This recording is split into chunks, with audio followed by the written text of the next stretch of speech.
Okay, boys, here's the nuts and the bolts of the solar system. Just cranked the generator, got the hose out there.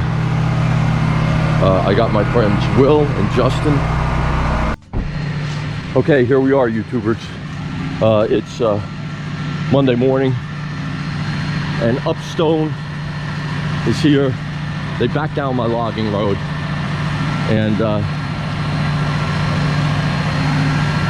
we just put a full 5 yards of 4,000-pound concrete.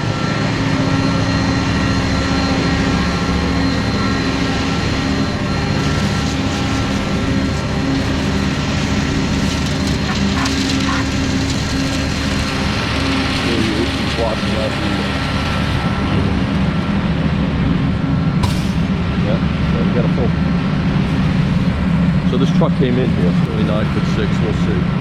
I'll measure it off, but it is what it is. It ain't moving now. Anyway, I got a little extra work to do here, and it came out unbelievable. So,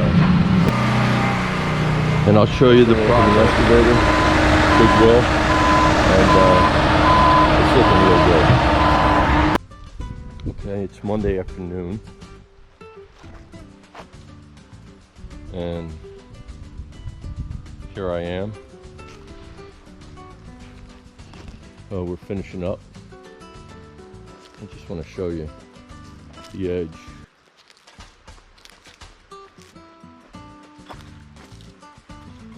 Real clean. I left all the stumps in to hold the dirt back. Here's an overview of where the solar panels can go. The utility building behind it. And we started out, you can review all our YouTubes. It's just been a phenomenal season. I think I'm even surprising myself because this was a mammoth job. We had to take out woods like that and open it up. It's really, besides the dump area, which I inherited, it's really the only open area on my property. And I probably wouldn't have opened it up if I didn't need the power. But I was told by the electric to run the electric. It's approximately a mile from the nearest electric source. And I'm not really a proponent of solar, but I'd have to say this is a place for solar, because to run that 1 mile, the electric company wanted somewhere between $50,000 and $100,000. And I've been on generator up here for 20 plus years, and I don't think there's any way I'm paying an electric company $175,000 and then paying them a monthly bill. I think that's kind of like a dirty trick. And then you hear, you know, oh, there's power shortages and this, that, and the other thing. Well, guess what? We are truly self-sufficient now.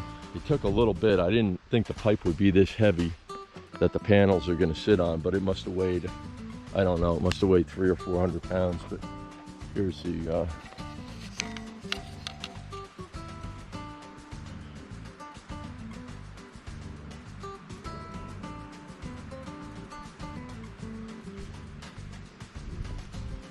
I painted the pole with POR. Same stuff that I'm going to paint my Suburban with. So that should last, I don't know, 200 to 300 years. This is done. Matt's coming up in a couple days. My right-hand man that works with me down in Southwest Florida. And I don't know, we may try and shovel. There's a little bit of dirt here. Although dirt in the Adirondacks is a fearsome thing. Even after it's dug, it's all bony, filled with rocks and stuff, so we'll see. But We may try and just make this in, and then the whole area will be totally beautified. Like I said, there's no waste. We don't, I don't work like that. I don't have, giant piles of brush that are gonna sit around for 20 years. Here's the logs. They're probably gonna go to a local mill to be milled.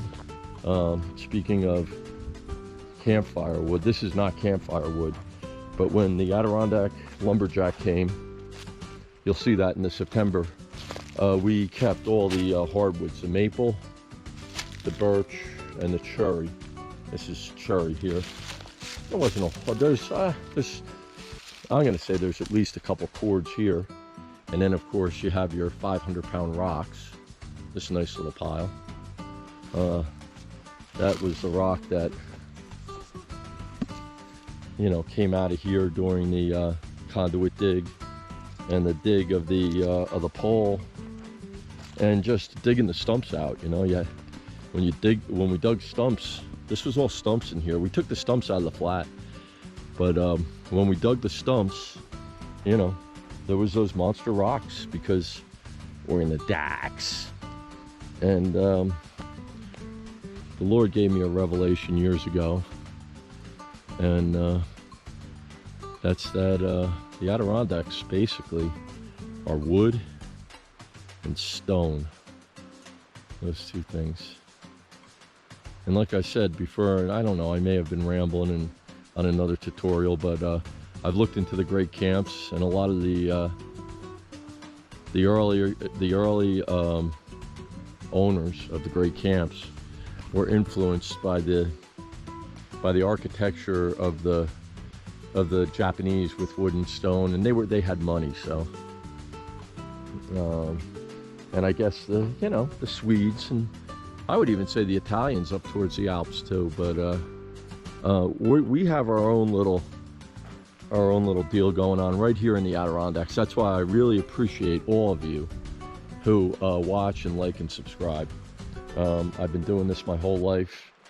I still do guide up here, but not, I don't make a living. I do plumbing when I want to make a living down in Southwest Florida, but that was, so I've been up here working my whole life, and I've definitely been blessed to acquire. The Lord knew my heart, and He let me acquire the correct piece of property, and that's it now.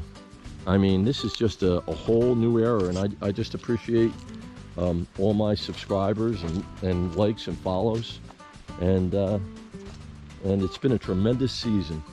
Now the solar guy will get here. He's got to run the wire into the utility building.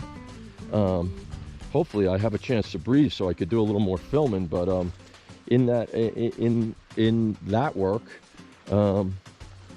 he'll finish up the solar, I'd say. I think he has about a week's worth of work to hang the panels and to get the wire into the utility building, get the inverter and the technical stuff. I haven't gone too much into the technical stuff.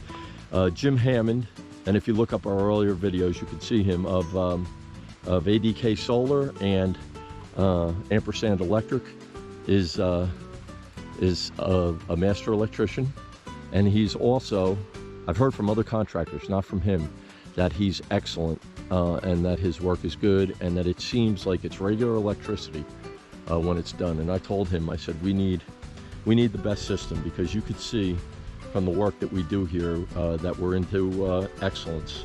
We're into really quality work. I didn't skip any steps here. You can see that nothing went over the bank. I've had contractor after contractor say, "Oh, just shove it all over the bank." I didn't want any of it over the bank. It's all clean. I mean, there may be an incidental 1 or 2 trees that I didn't want to die over, but besides that, they'll probably get burned sooner or later with warming fires. So, all right, we're gonna sign off now.